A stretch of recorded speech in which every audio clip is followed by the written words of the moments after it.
Halo, Siapa halo. Pak? Pak Ya, bisa selamat pagi. dimulai? Eh, Selamat pagi. Ya, salam kenal. Nama aku Ade Hermawan. Eh, ini dari UNESA ya. Sebelumnya boleh dikenalin dulu. Siap. Sebelumnya, Assalamualaikum warahmatullahi wabarakatuh. Selamat pagi, Waalaikumsalam. Bapak dan Ya, rekan-rekan sekalian. Terima kasih kepada Bapak Adi Hermawan sudah ya. berkenan menjadi narasumber pada pagi hari ini. Sebelumnya, kami akan memperkenalkan rekan-rekan kami semua. Yang pertama, saya sendiri Firman Astriansyah sebagai moderator dan ada rekan saya Indriani dan ada Laili serta ada Aurel dan yang terakhir ada Mas Yuda. Kami dari mahasiswa Universitas Negeri Surabaya dari program studi manajemen yang bertepatan pada kali ini mendapatkan tugas manajemen pemasaran yang mengharuskan kami untuk melakukan wawancara kepada Bapak sendiri. Untuk mempersingkat waktu, mungkin langsung saja untuk teman-teman yang bertugas bisa langsung melakukan sesi pertanyaannya. Oke. Baik, Bapak, saya izin untuk menanyakan pertanyaan pertama, yaitu apa saja sih atribut dari produk AKR Corporindo ini dan bagaimana atribut tersebut itu tercermin dalam bauran produk perusahaan? Seperti itu, Bapak. Eh, Sebelum masuk ke produk, saya jelasin dulu ya untuk eh, PT AKR Corporindo sendiri. Suara saya jelas ya? Halo? Jelas, Bapak. Jelas ya. Oke, untuk AKR Corporindo sendiri ini kan sebenarnya trading and distribution company. Kemarin saya dapat informasi katanya kan untuk cari apa manufaktur perusahaan manufaktur ya. Nah, di sini sebenarnya untuk holdingnya PT AKR Corporindo ini tidak ada manufaktur. Cuman kalau anak perusahaan dan cucu perusahaan ada manufakturnya. Nah, kemarin saya jelasin juga ke Aurel ya, untuk AKR sendiri lebih banyak di produk petroleum gas. Nah, sejak tahun 2014 pemerintah Indonesia ini kan ada kebijakan mengenai distribusi petroleum itu diwajibkan untuk di blending ya menjadi B10. Kalau misalnya teman-teman lihat di SPBU ada istilahnya nama biosolar. Nah, kemarin saya ngobrol juga apakah kita distribusi import petroleum di blending dengan FAME biosolar menjadi biosolar, hasil akhirnya apakah termasuk distribusi sebelum kita jual ke pasar. Dan kemarin di infonya katanya nggak ada masalah. Oke, kalau nggak ada masalah, nanti saya akan bercerita ya untuk AKR Corporindo ini di produk di petroleum ya. Selain petroleum ini kan produknya kita di bahan dasar kimia. Terus ada anak perusahaan logistik, jadi menangani gudang, warehouse dan juga distribusi baik darat sama laut. Terus yang terakhir bisnis AKR Corporindo ini lebih ke retail SPBU. Jadi SPBU AKR ini ada dua. SPBU kalau misalnya teman-teman lihat itu di Pantura kebanyakan, kalau di Jawa Timur ya itu SPBU AKR yang warnanya biru. Terus 2017 itu ada BP AKR, itu kalau logonya teman-teman lihat di Surabaya dan sekitarnya itu warnanya hijau kayak gitu. Nah, terus tadi balik lagi ke pertanyaannya Mbak Indra Indriana Febi ya mengenai atribut. Jadi atribut produknya AKR sendiri ini kalau misalnya saya kelompokkan jadi 4 ya. Yang pertama bahan dasar kimia, yang kedua petroleum, terus yang ketiga logistik, yang terakhir ini SPBU. Nah, saya jelaskan untuk detailnya ya. Untuk bahan dasar kimia ini kita import langsung dari prinsipal. Kalau kebanyakan sih kita import dari China, bekerja sama juga dengan Jepang, Asahi Mas sebagai prinsipal kita. Terus ada beberapa yang kita langsung import dari Spanyol, Venezuela ya, daerah negara Eropa lainnya, untuk kita distribusikan, jual di market lokal Indonesia. Terus yang kedua BBM ya, BBM petroleum. Kita AKR Korporindo itu dapat izin dari pemerintahan Indonesia itu pertama kali di tahun 2005 untuk menyalurkan bahan bakar selain BUMN Pertamina ya. Jadi salah satu perusahaan swasta yang dapat izin untuk menyalurkan BBM. Nah, pasarnya sendiri untuk BBM awal di tahun 2005 itu kita menyalurkan ke perusahaan-perusahaan, industri-industri yang masih pakai bahan bakar solar. Itu belum dapat izin untuk mendistribusikan ke retail, ke SPBU. Terus atribut yang ketiga itu logistik. Nah, untuk logistik AKR sendiri itu terakhir membangun anak perusahaan yang khusus menangani warehouse, gudang, sama beberapa storage tangki yang berisi bahan kimia ya. Terus selain logistik untuk warehouse dan penyimpanan bahan kimia, itu juga kita ada transportasi darat, namanya PT AKR Transportasi Indonesia, dan juga untuk laut itu namanya PT AKR Sea Transport Indonesia. Terus yang terakhir dari atribut produk itu di bisnis kita yang terakhir di SPBU retail. Jadi setelah dapat izin di tahun 2010 kita bangun SPBU untuk pengisian bahan bakar kendaraan pribadi. Kurang lebih seperti itu ya, Mbak Indriana Febi. Dari sini ada yang mau ditanyakan? Kalau dari saya sudah cukup, Bapak. Tapi ini saya mau izin menambahkan sedikit, Pak. Tadi kan sebelum wawancara ini dimulai itu saya sempat membaca dari profil perusahaan, Pak.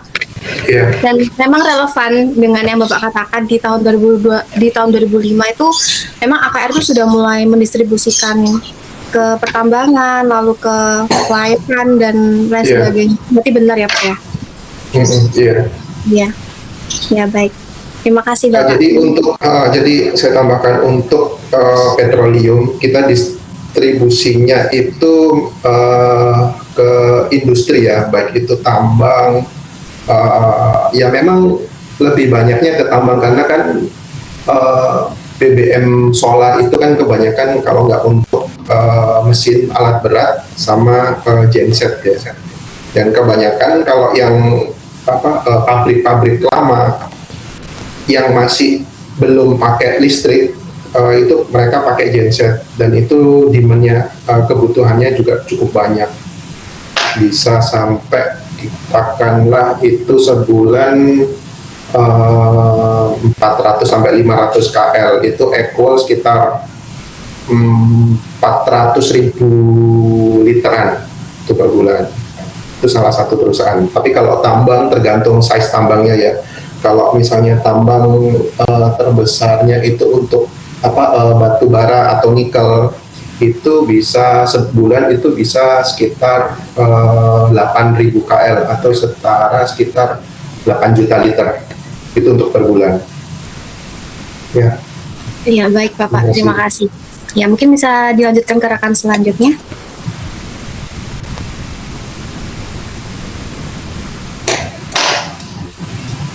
Baik, sebelumnya kenalkan Bapak, saya Laili. Saya ingin bertanya mengenai bagaimana tahapan atau proses internal yang dilalui dalam penentuan harga di perusahaan AKR Corporindo. Penentuan harga. Ya, Iya, penentuan harga ya. ya Bapak.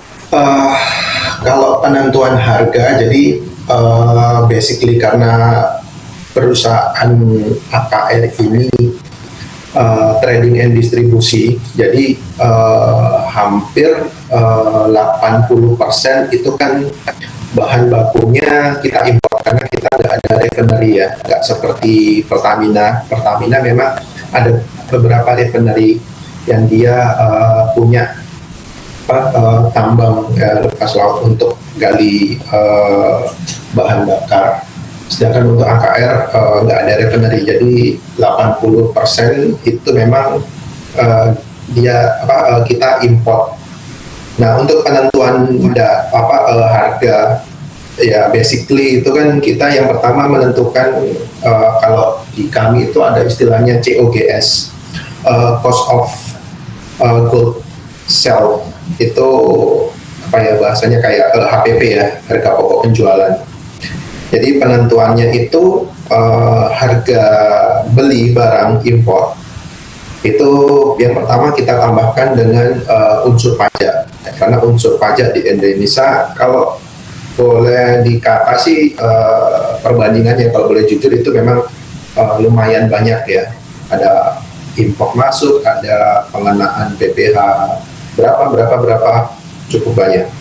Terus yang kedua kita tambahkan dengan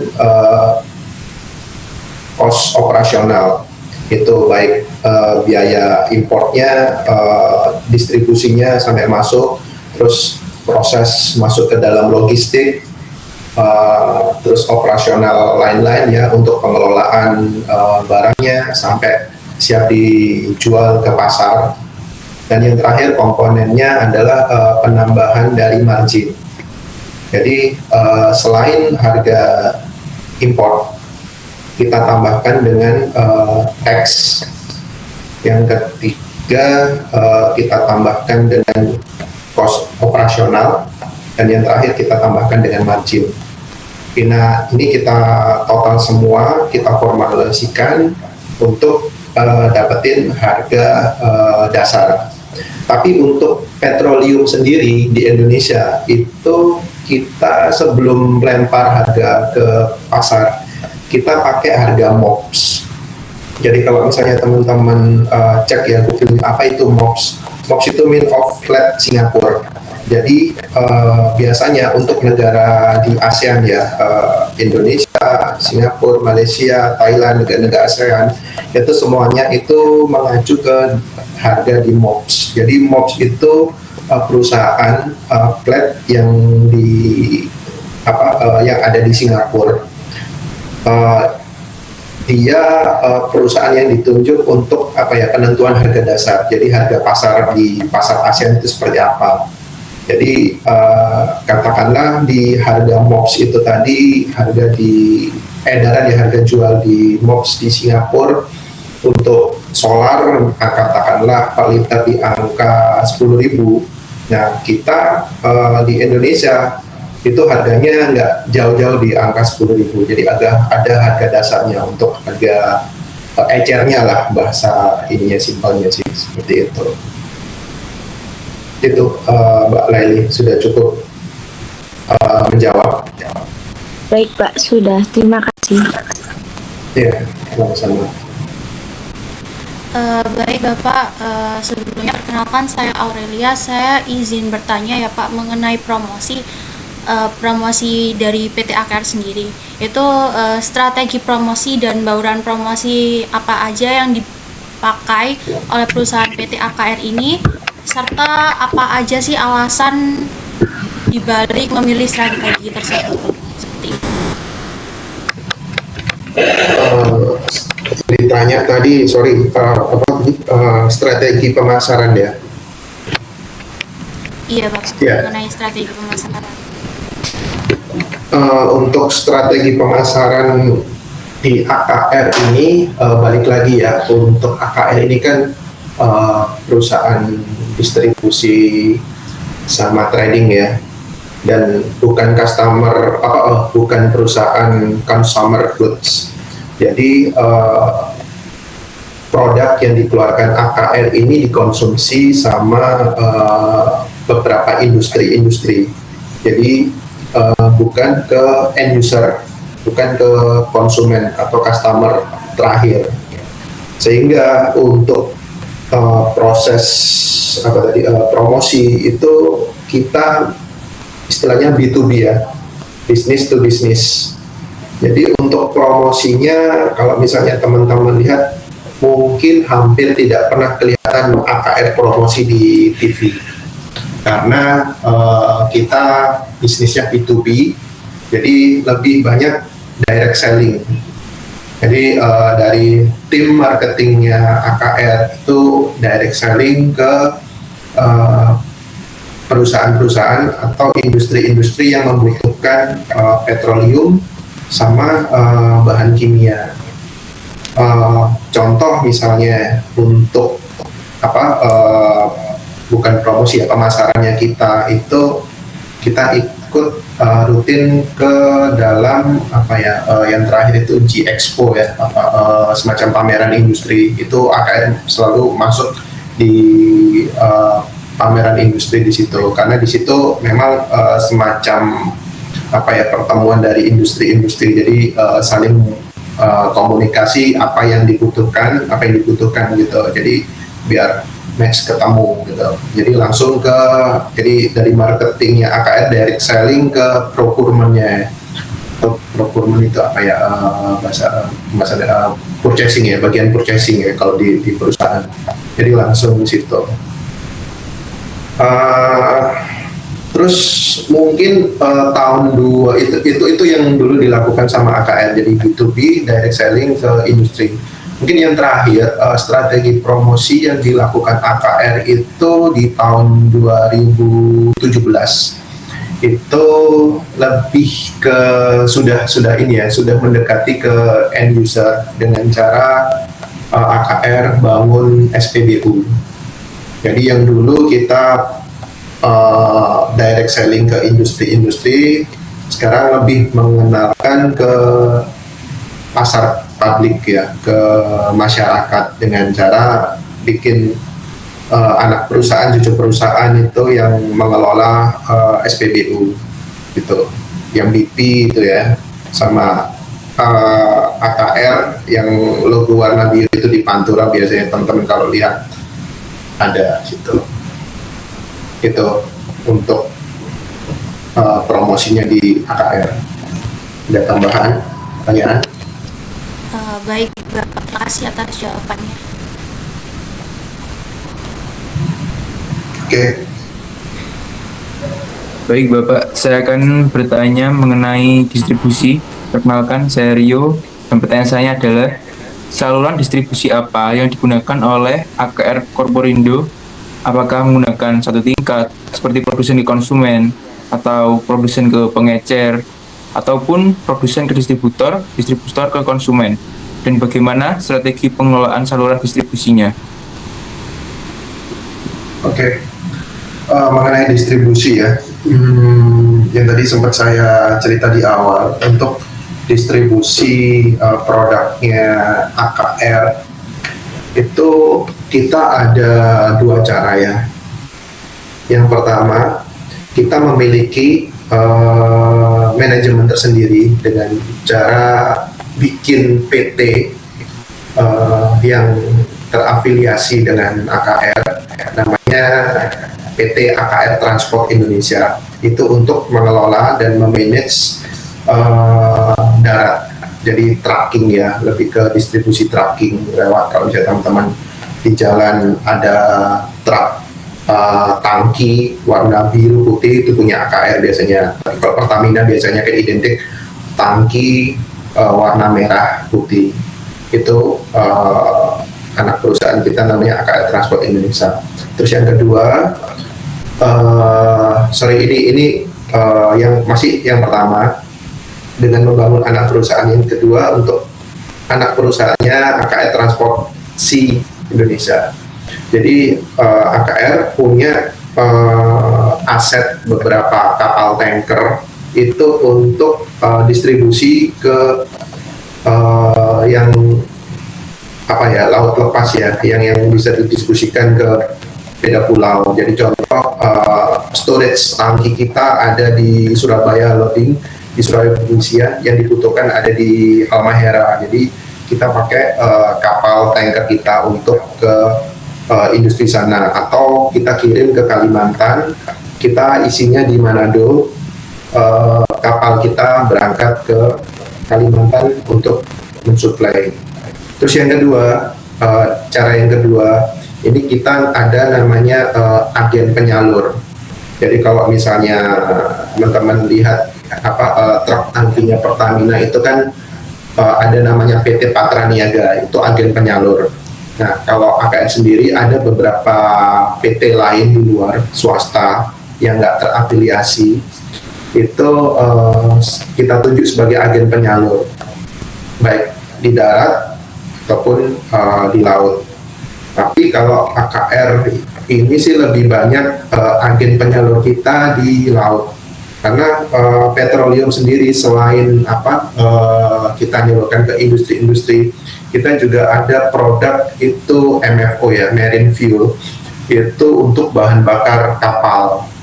Jadi misalnya teman-teman lihat kapal pesiar atau kapal-kapal luar, itu pakai bahan bakarnya khusus untuk kapal kayak Meratus yang ngangkut peti kemas itu bahan bakar juga kita yang supply, atau Tanto.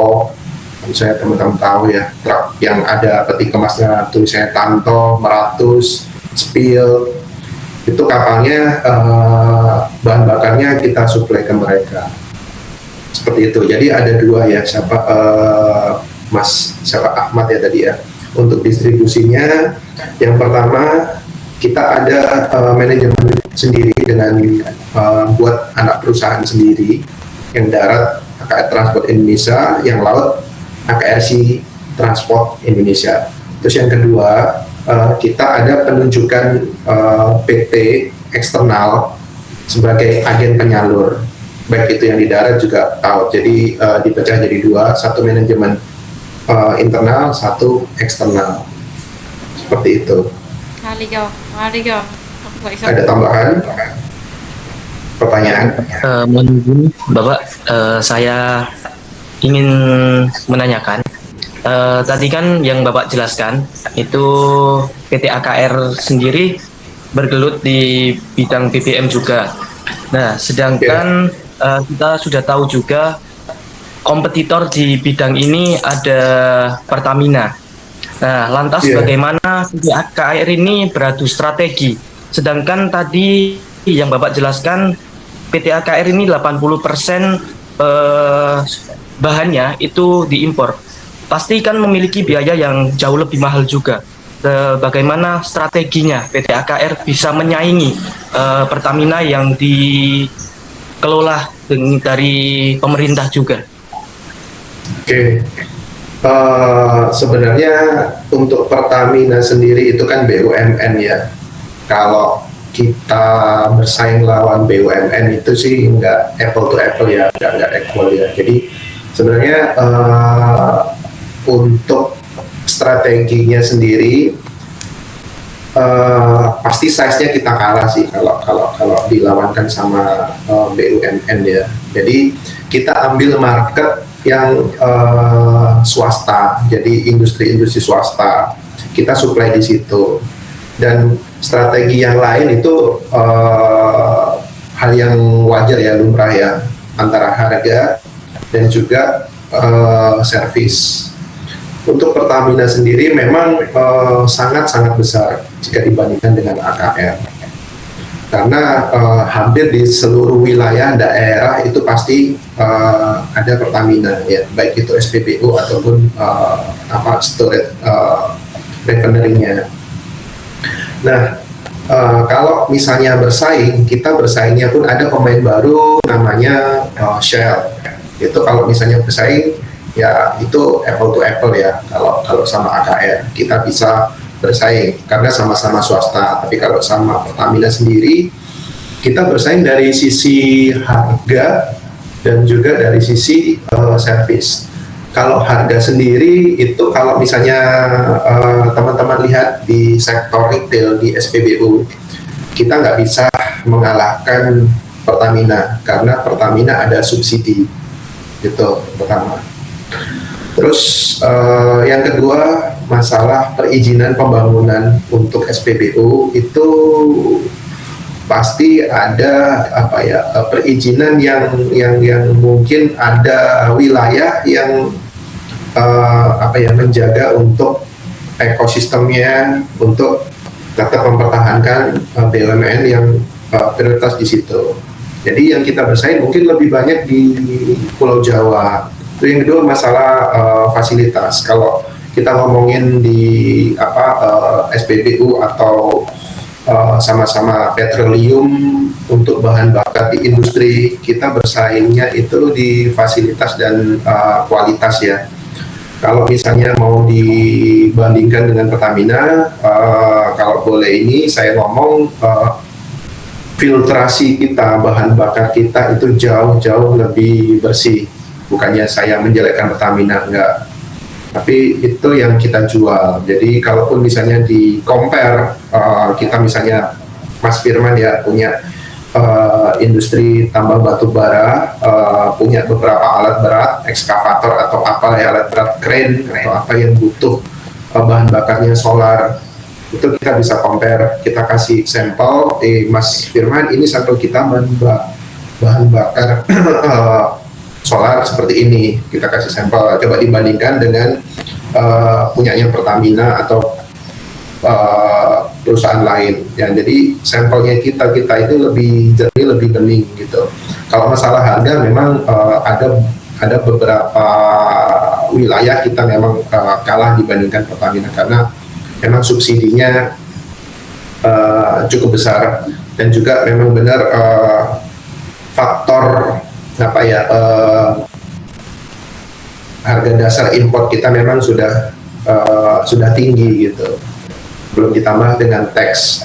Kalau Pertamina mungkin nggak ada tax ya di situ ya, karena ada subsidi di situ.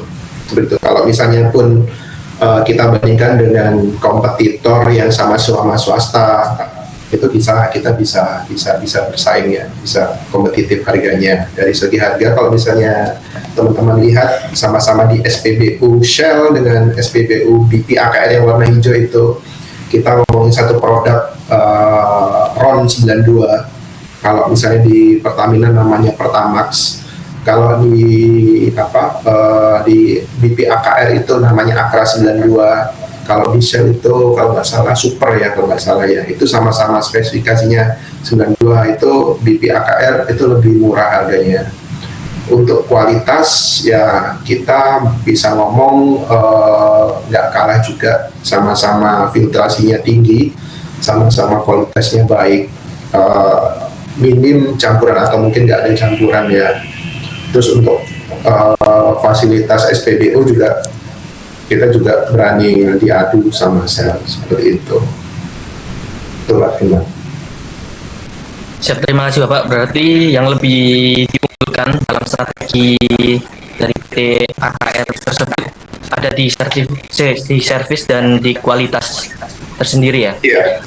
Lalu saya ingin menanyakan juga Bapak, dari atribut di PT AKR tersendiri tadi ada 4 atribut yang Bapak jelaskan tadi, itu yang kira-kira menjadi yang paling unggul di PT AKR itu yang mana Bapak dari keempat tadi? Untuk saat ini yang paling unggul itu di BBN dan SPBU. Kalau misalnya kita ngomongin ya atributnya, karena di tahun 2010 kita sudah dapat izin sebagai perusahaan penyalur BBN satu harga ya, jadi kita bisa jual itu